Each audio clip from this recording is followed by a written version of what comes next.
네, 미국 증시가 폭락을 했죠, 지난밤. 네.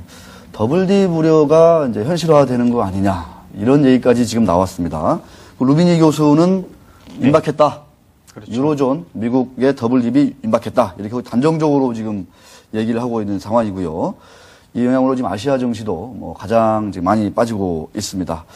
자, 진짜로 이 미국이라는 거함이, 항공모함이 더블딥으로 가고 있는 건지, 아니면 우리가 이미 오래전부터 들어왔던 뭐 소프트 패치인지 아니면 무엇인지 도대체 한번 좀 알아봐야 될 것 같습니다. 대신경제연구소의 그 문정희 이코노미스트 전화 연결해서 한번 좀 짚어보도록 하겠습니다. 안녕하십니까? 네, 안녕하십니까? 네. 자, 필라델피아 제조업 지표까지 아주 뭐 상당히 안 좋게 나타나면서 급기야 이제 모건 스탠리가 경제 성장률 전망치도 지금 떨어뜨렸습니다. 뭐 다들 아신 얘기인데 정말 궁금한 게 미국 경제가 정말 그 더블딥 이중 침체로 가는 걸로 이렇게 보십니까? 어떻게 보시나요? 예, 일단 알려진 바와 같이 어제 저녁에 모건 스탠리에서는 세계 경제 성장률을 좀 하향 조정을 했는데요. 네. 일단 미국 같은 경우에는 기존의 2.6%에서 1.8%로, 유럽은 2.0에서 1.7%로 하향 조정을 했습니다. 하지만 이 정도의 수준 같은 경우에는 이미 블룸버그 컨센서스도 마찬가지로 미국의 상반기 성장률이 대폭으로 하향 조정되었기 때문에 이 정도 수준은 경기 침체로 얘기하기 좀 어렵다. 경기 둔화를 얘기하고 있다라고 볼 수가 있겠고요. 네. 다만 이제 모건 스탠리가 제목에서 보다시피 리세션으로 갈 확률은 높아졌다라고 얘기했듯이 성장률 둔화폭이 좀 커지지 않았느냐. 하지만은 경기 침체를 얘기하는 것은 아니다. 이렇게 보고는 있습니다. 네. 우리 김윤아 씨도 인사 한번 하시죠. 네. 예, 안녕하십니까? 네. 네. 질문도 한번 해주시고요. 미국 경제 스태그플레이션 우려도 많이들 우려를 하고 있는데 어떻게 보시나요? 예, 일단 미국의 어제 경제지표 두 개지가 발표가 됐는데요. 첫 번째는 이제 7월 소비자 물가이고요. 그 다음에는 이제 경기 선행지수가 발표가 됐습니다. 7월 소비자 물가 같은 경우에는 전월 대비 0.2% 상승을 예상했으나 실제로는 0.5% 상승을 했고요. 경기 선행지수 역시 전월 대비 0.5% 상승을 해서 네. 시장 예상치인 0.2%나 전월에 기록했던 0.3%보다는 높았습니다. 그런데 이런 것들이 소비자 물가와 7월에 선행지수가 높아진 이유가 모두 다 실물 경기에 의한 이제 수요 증가가 아니라 통화량 증가 때문이라는 건데요. 네. 결국에 그동안에 이제 미국 연준이나 정부에서 양적 완화를 통해서 통화량을 늘린 게 최근에 나타나는 이제 물가 상승 압력이 높아지고 있고요. 선행지수 상승에 따른 이제 시차적인 오차가 발생할 수 있다고 보고 있습니다. 네. 결국에는 실물 경기는 일반 지금 소비 심리나 아니면은 제조업 지수 같은 경우 전반적으로 안 좋은 상황에서 네. 물가만 올라간다는 것은 통화량만 늘어났기 때문에 경기에 대한 둔화 더 나아가서는 이제 경기 침체로 갈 수도 있겠죠. 아직까지 네. 나타나지 않고 있지만은 경기 침체와 함께 물가 상승 압력 그런 것들이 이제 스태그플레이션으로 이어질 수 있다. 이런 우려가 좀 더 지금 커지고 있다. 이렇게 볼 수 있겠습니다. 네. 10년 만기 미 국채 수익률이 2% 아래로까지 떨어졌다. 장중에 그런 얘기까지 들릴 정도로 어떤 침체의 전망, 우려 이런 것들이 좀 많이 여기저기 좀 반영되는 것 같습니다.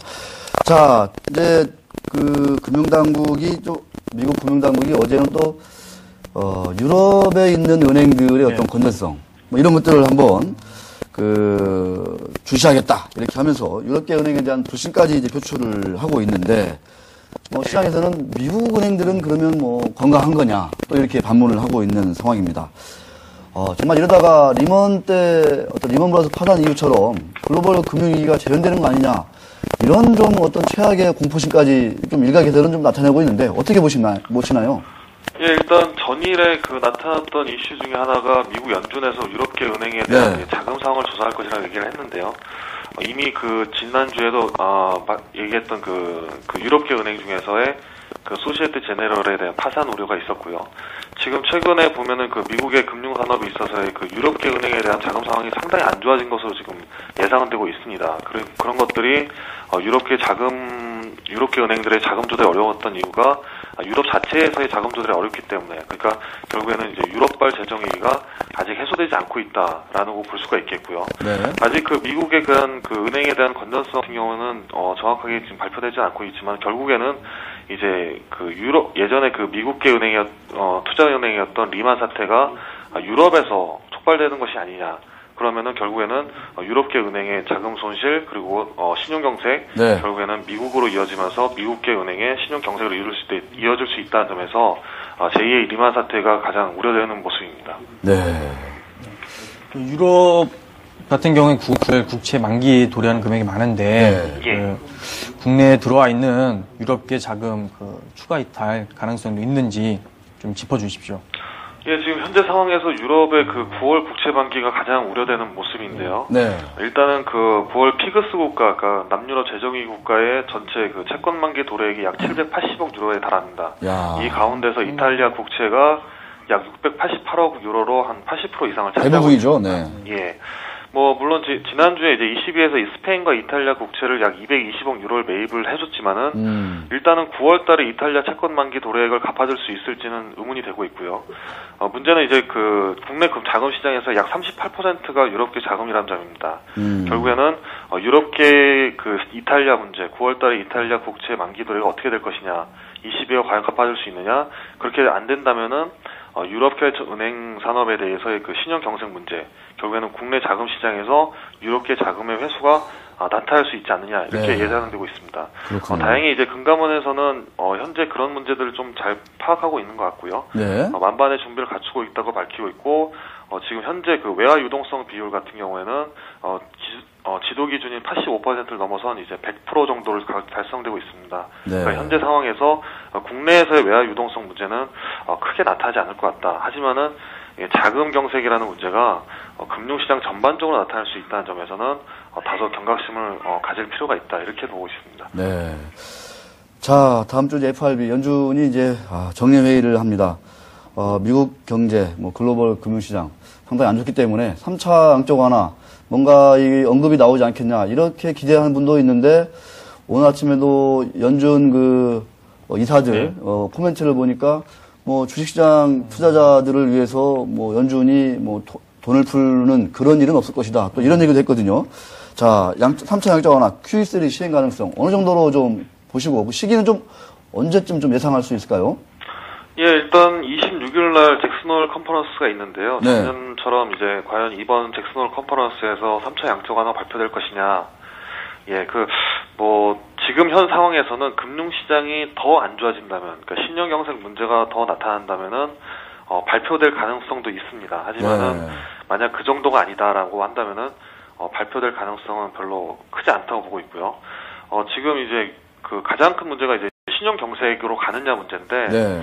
그거에 대한 그 지표가 보통 이제 달러 조달 금리, 3개월 달러 조달 금리를 보통 얘기를 하고 있습니다. 그러니까 과거에 리만 사태 때 발생 이후에 달러 조달 금리가 4%를 넘어섰거든요. 그러면서 이제 달러를 조달하지 못하기 때문에 이제 파산 은행들이 나타났고요. 네. 근데 현재 상황에서 그 달러 조달 금리 같은 경우는 0.3% 정도에 불과합니다. 그러니까 아직까지 금융시장에서는 그 공포감은 남아있지만은 현재 그 은행업에서의 달러 조달, 그러니까 신용 경색까지는 가지 않다고 볼 수 있거든요. 네, 네. 그러니까 그런 것들이 만약에 달러 조달 문제나 신용 경색 문제가 더 확산되지 않는다면은 이번에 잭슨홀에서는 아마 3차 양적 완화는 좀 어렵지 않겠느냐 이렇게 보고 있습니다. 자, 오늘 말씀 너무 고맙습니다. 예, 감사합니다. 네. 좀 단기적으로 보면은 9월 초 피그스 국가들의 어떤 그 국채 만기 780억 유로라고 하는데 한 80% 정도가 이탈리아니까 그 이탈리아의 어떤 국채 만기 문제가 좀 어떻게 해결될지 그거를 조금 보고 그때까지는 좀 뭐라고 해야죠? 좀 이렇게 보수적으로 아주 신중하게 시장을 대응하는 그런 정책이 어떨까 그런 생각이 듭니다.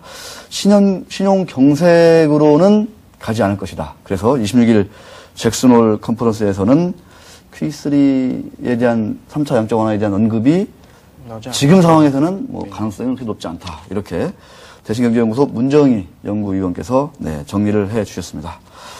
네, 흉흉한 금융시장이지만 은행들의 자금 조달에는 아직까지 큰 차질은 없다. 달러 조달에는 그나마 다행인 것 같습니다. 자, 넘어갑니다.